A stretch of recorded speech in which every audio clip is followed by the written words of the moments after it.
Some thoughts on buying out a business partner. Fresh out of a meeting this morning on a topic that I think is on the minds of many small business owners who happen to be in partnerships of maybe small to medium-sized businesses, probably a better way to say it. I thought this would be a perfect topic to speak about today because I do have quite a few opinions on this. Having been involved in lots of business partnerships, I also have quite a bit of experience with what works well, what doesn't work well. I can't share with you what you should do. I can only tell you what I have experienced. And so the purpose of today's episode is to give you a little bit of direction on what it means when you get to a point where you and your business partner or partners are deciding to walk away. So I'll create a little bit of context first. The company I was meeting with, I actually met with them 7 years ago when they first put their business together. I was there at those initial conversations where they had left the company that they were with. They really needed some work quickly. If they didn't all know each other, they probably would have all been independent consultants, but they decided to lock arms and do work together. 7 years later, one of them has decided to move out of the city and has gone somewhere else. That was partly brought on by COVID, but now that COVID is coming to an end, or companies have now adjusted, they realize that working remote for their particular business doesn't work extremely well. So there's kind of a general consensus that the partnership is no longer going to be valuable. So now they're looking at parting company. I was brought in because I was familiar with how their partnership came together. I was there to help them sort of talk through some of the things that maybe they weren't thinking about. And so they brought me back in today and we kicked around a couple of ideas. And so this episode is in this episode, I'm going to just share some of those ideas, some of the things that we discussed.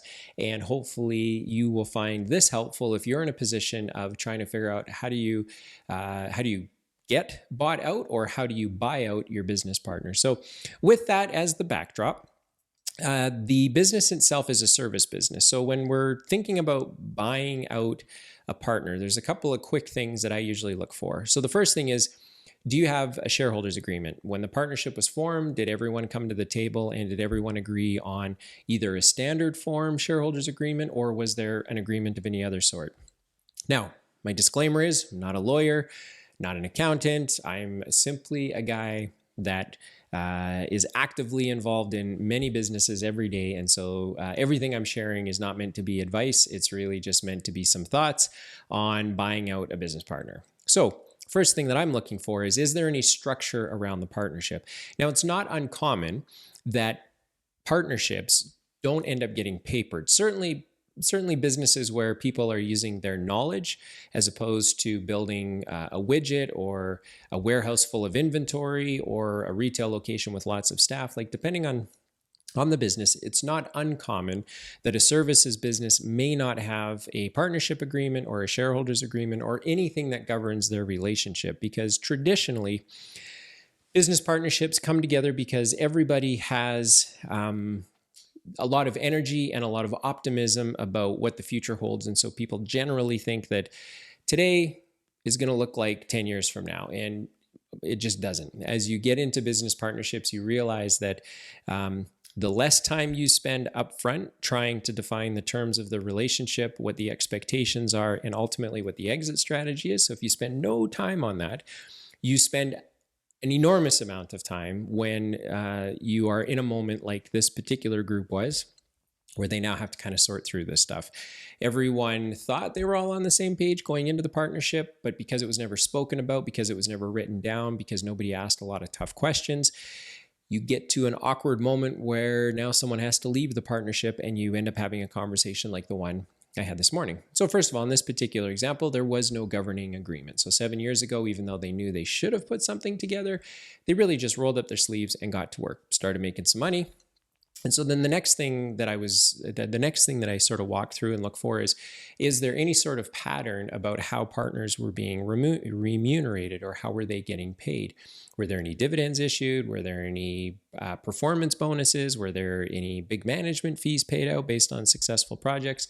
In this particular case, 2 of the 3 partners, when the partnership was formed, had decided to forego their management fees in order to provide enough cash flow so that the other partner could get paid.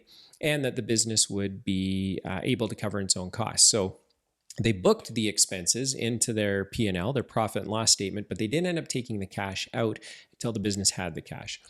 And I don't think, if I remember correctly, I don't think they had actually gotten all of their money back. So sitting on the books were a couple of shareholder loans, but all three partners were taking, in essence, an equitable salary from the business, or an equal salary rather, from the business.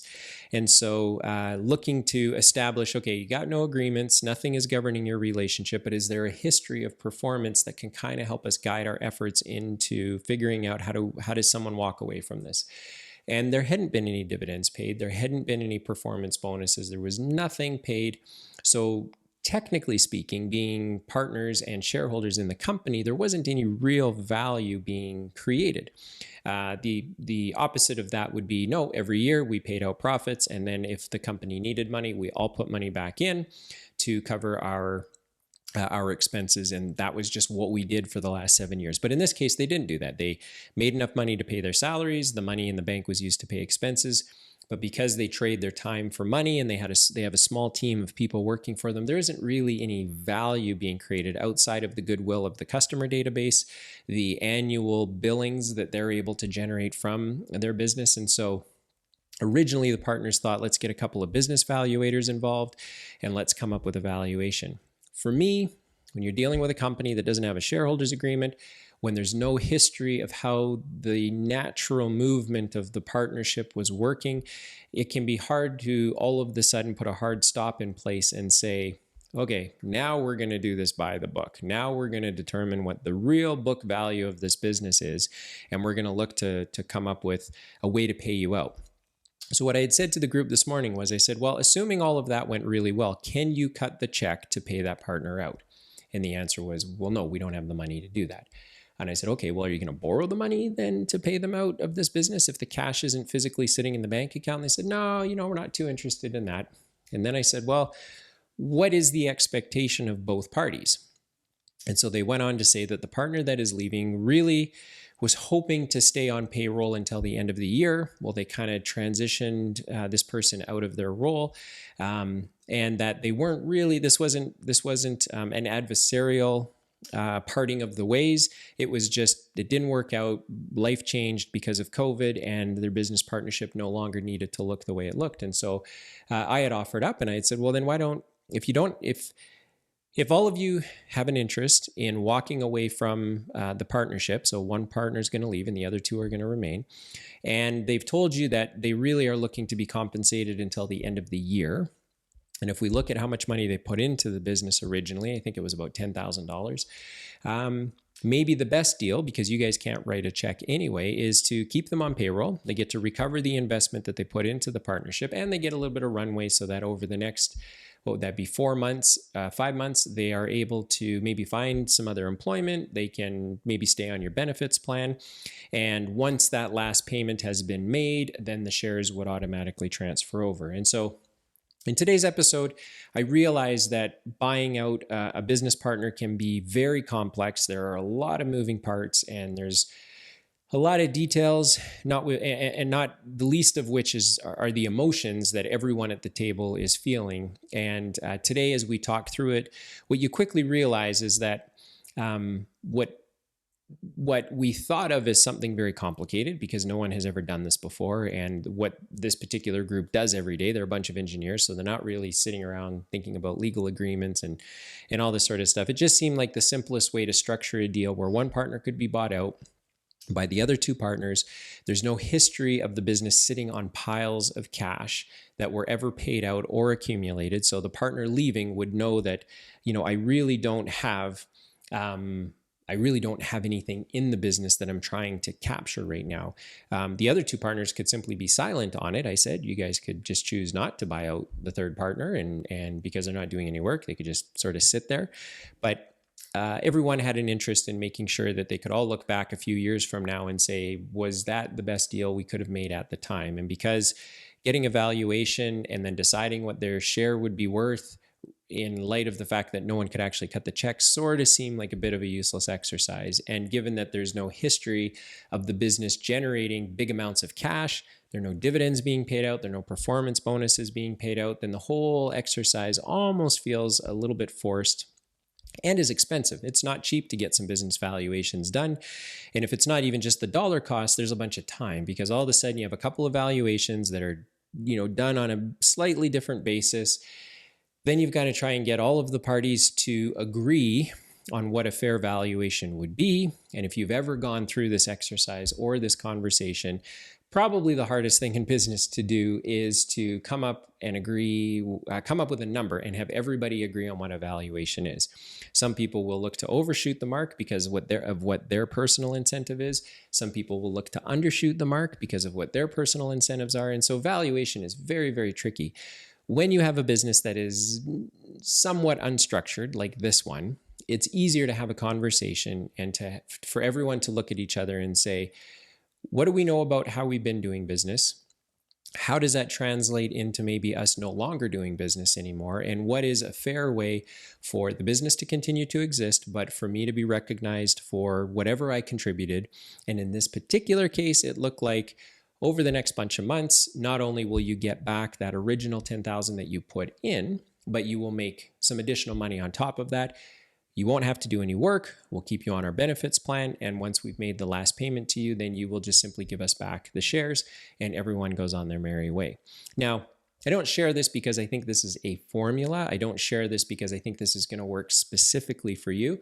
What I'm sharing is that sometimes you just need to talk out loud with somebody who is at arm's length. And a mediator can be one of those people, but you probably want someone with some experience, someone who's been through the conversation before.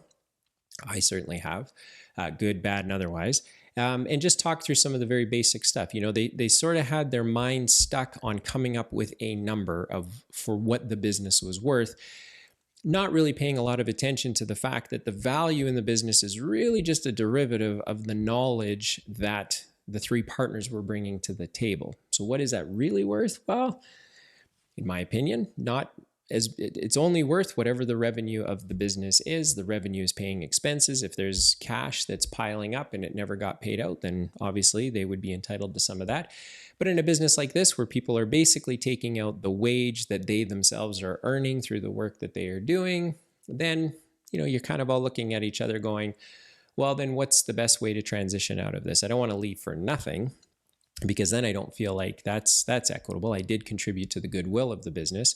So then you just sort of have to say, okay, well, maybe we keep you on payroll over the next half year. We will pay you what you would normally have been paid. We'll keep you on our benefits plan. And that would give you a lot of time to transition into a new role, maybe even to go and start your own consulting shop. And we can all look back in a couple of years, look at each other and go, you know what? That was probably the best deal that we could have done given what we had to work with at the time. So buying out a business partner, not the easiest thing in the world to do. It gets complicated when you try to make it complicated, and sometimes having simple conversations can go a very long way. If you find yourself in this position, you want to chat with someone, happy to do it. I've got lots of ideas, lots of strategies. I can walk you through things that have worked for me, things that haven't worked for me. In this case, I've always found that when the business isn't very complicated and it's not huge and it's fairly self-contained with no overarching structure other than an agreement that everyone worked together, that's probably the best way to unwind the partnership as well, is to simply have a conversation and have everyone agree on what is equitable. I reminded the folks sitting in the boardroom today that usually the best deals, or in my opinion, the best deals are deals where not everybody got exactly what they wanted. And in this case, someone's not getting a big check up front, but they're going to get it over time. The other folks that are left in the partnership don't have to pay out a big chunk, but they do have to pay it out over time. So neither party, they didn't get exactly what they wanted, but they're both working within the constraints of what is available. And that, I think that's a common sense approach to trying to figure out how to buy out a business partner. So in this episode, I was looking to share just some very simple ideas and conversation pieces to have around buying out a business partner. I fully appreciate that every circumstance is a little bit different. And if you want to talk about yours, I'm happy to do it. You can reach out to me. There's ways to do that down below in the show notes. If you found this helpful, please make sure to subscribe or rate it or interact with the content, because that means someone else might have a chance to benefit from it as well. And thank you for tuning in to this episode.